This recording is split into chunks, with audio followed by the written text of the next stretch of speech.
wadau viungo kuna vile zinacheza kikatawembe kwa sababu ile session yenye tumepigiwa hapa na DJ Hobbs, my friend, sitasema kuna machozi yamemwagika, sitasema kwamba kuna roho amepita. Yo, big up to you DJ Hobbs, your set ilikuwa kali sana.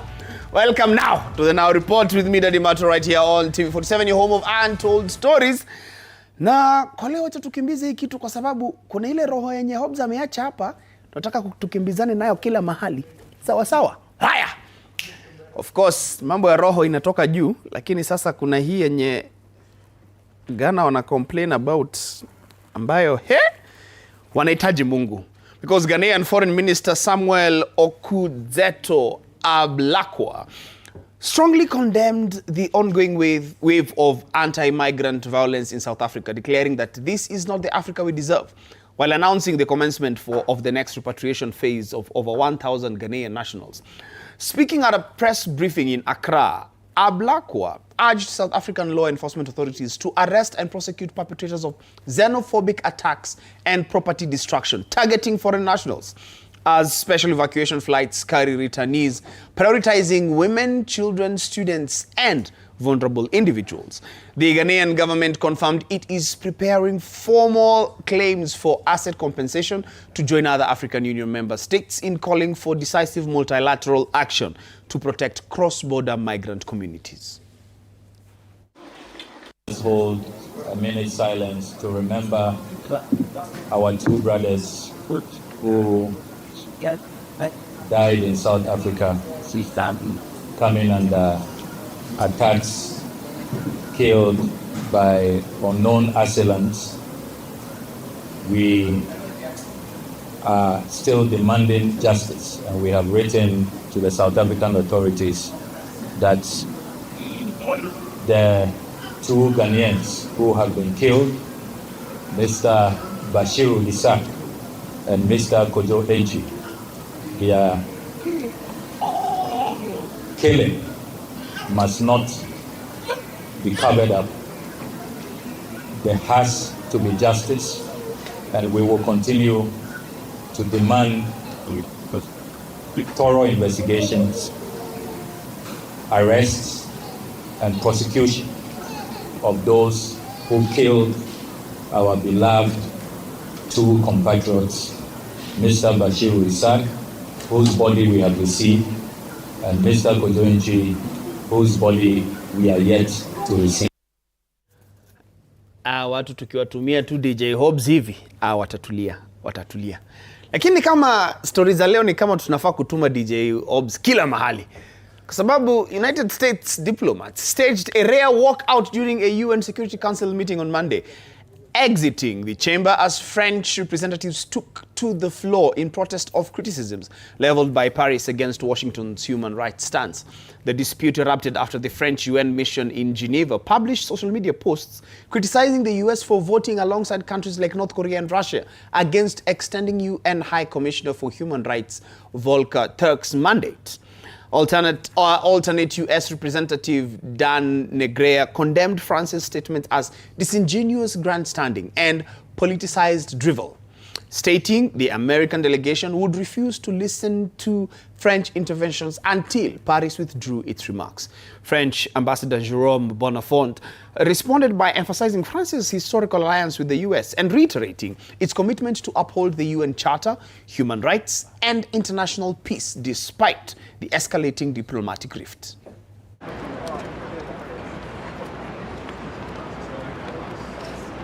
I must point out that there is a member of this council that will feign moral outrage and pretend to lecture the rest of us about every topic, whether it's about the very conflict we're discussing yet again today, or even those unrelated to international peace and security, like human rights. That is why we walked out during France's intervention. This disingenuous grandstanding is tiresome, but we have tolerated it out of a sense of camaraderie and mutual respect as P5 members. We have stood by this member state through every conflict in which their freedoms have been imperiled. And today, I remind them that it is the United States that remains the beacon of liberty for the world. As such, we will not be affording them the benefit of listening to their politicized drivel until they renounce their condescending and disrespectful rhetoric and behave in a manner commensurate with their seat on this council. All right. Now, si tumetoka kucomplain kuhusu watu ambao wanahitaji DJ Hobbs. Wacha tuone kama tunamhitaji hapa pia, because local and international artists have transformed the massive perimeter wall of the port of Cotonou into Africa's longest continuous graffiti mural, turning an industrial shipping site into an open-air public museum. Hapo Hobbs hatumhitaji. Tuko safe. Spearheaded by the annual Effet Graph Festival in collaboration with Benin's Ministry of Culture. The sprawling urban art initiative spans several kilometers and features dynamic street art compositions depicting Beninese history, Vodun heritage, prominent national figures, and Pan-African unity. Visiting art enthusiasts and local residents gathered along the coastal harbor route to admire the vibrant murals, which aim to foster civic pride and position Cotonou as a leading hub for contemporary African visual arts. Organizers and cultural leaders praised the project as a powerful model for municipal urban renewal, proving how street art can repurpose public infrastructure to preserve history, celebrate identity, and boost cultural tourism. More in the ethnic we call Yoruba, we have in Benin and also in Nigeria. So in each family, we have this divinity. If you have your parent who dead, you have a egungun of your family past. So when this divinity go to make a ceremonies, they go with these people who have a drum and playing for them. If the drummers play the egungun, this is like this drum is called talking drum, because we use this drum to communicate with visible words and through visible words, because egungun is invisible word and talking drummers are invisible words. Hapa ni next story rather. Ni kama watu ni wanataka tu kukuwa starboard for nothing. Si mnafaa kuacha tu artist afanye kazi yake. Because Christopher Nolan's ancient Greek mythic epic, The Odyssey, has shattered opening weekend premium format records, pulling in over $52 million in IMAX ticket sales, while triggering a heated online debate surrounding theatrical accessibility and format elitism. Now, as the first feature film shot entirely using custom-built IMAX 70mm cameras, specifically the newly engineered, wait for it, 200-kilogram Cayley film camera. Oh yes, 200 kgs. The production has forced multiplex worldwide to run round-the-clock screenings to keep pace with demand. However, film critics and social media users have pointed out that only 41 theaters globally possess the physical capacity to project the massive 18-kilometer film reel as intended. Yeah, tape 18 kilometers. Oh yes, that's what you're sitting to watch when you're watching The Odyssey. Leaving major global markets without access to the full 1.43:1 aspect ratio presentation. While IMAX executives and technical purists defend the decision as a landmark achievement in physical cinematic craft, digital creators and moviegoers continue to poke fun at the format, snobberly online, sharing viral clips, watching cropped clips on mobile devices as Nolan intended. See it in IMAX 70mm, you're going to see it in the 4:3 aspect ratio, which is what Chris Nolan intended, and you're going to get more information at the top and the bottom of the screen. Now, having made several IMAX films myself, generally the upper parts of the screen in an IMAX 4:3 environment is considered atmospheric. It's supposed to help transport you into that location. That doesn't necessarily mean that's the most comfortable part of the screen to look at or where all of the content is going to be. So cropping that out, while a different experience, it doesn't mean that it's not going to be the same content as well. This film was shot intentionally to be accessible amongst all of those formats, and that was very much in the director and the director of photography's mind as they were composing every single shot. The fact that they were able to capture it at such a high quality at the beginning of the process means that quality maintained itself all the way through. There's a certain energy that comes from having that crowd around you and having that shared experience. And that's not something you're going to get on your couch at home. So it's a great reason to go out and actually buy a movie ticket and go to the theater again. 41 theaters globally.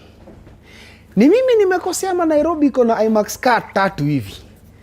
So nataka kuniambia 39 sasa ndio ziko the rest of the world. Ai! Si Nairobi basi tunapendwa. Because if you want to, you can catch it at your nearest IMAX screen. But hao wengine labda wanaonyesha IMAX Imbo, lakini IMAX ile moja ambayo iko hapo Tao Mama Ngina Street, hiyo ndio utaona IMAX. Sawa sawa. Sijasema ni wapi specifically, mimi nimesema tu location mahali iko. Si eti ninawauza. Nasema ukitaka kuona sinema, enda uione vizuri. Sawa. Now, thousands of tourists visited a high-altitude glass bridge in Yunnan province, China, to take sweeping views of a massive multicolored rice paddy mosaic planted in the valley below. The living artwork, crafted using diverse native rice strains with contrasting leaf hues, depicts complex traditional designs and cultural motifs across several hectares of terraced farmland. Visitors walked across the transparent skywalk to view and photograph this sprawling landscape, which reaches peak color intensity during the peak summer growing season. Municipal tourism officials reported a significant surge in seasonal visitors, highlighting how integrating glass-bottom views platforms with eco-friendly agricultural art continues to boost local hospitality revenues and support rural revitalization efforts across the region.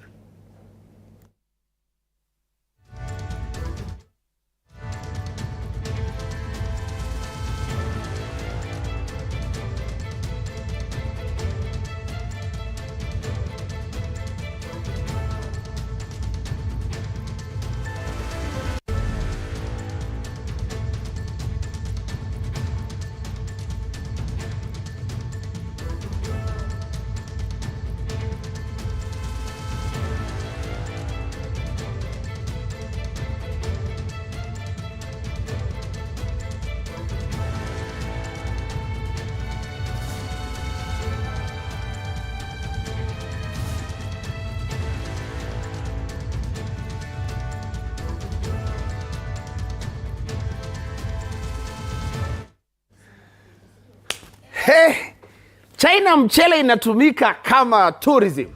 Nairobi mchele inatumika. Mchele Nairobi haitumiki hivi. Lakini kuna hiyo mchele ikitumika, hizo colors ndizo unajipata umeona. Wakati zinapiga matururi. Thank you very much for joining us today on the Now Report. Up next ni TV47 habari. Naye binti Mutuko, wadau na wadau dets, simkae poa.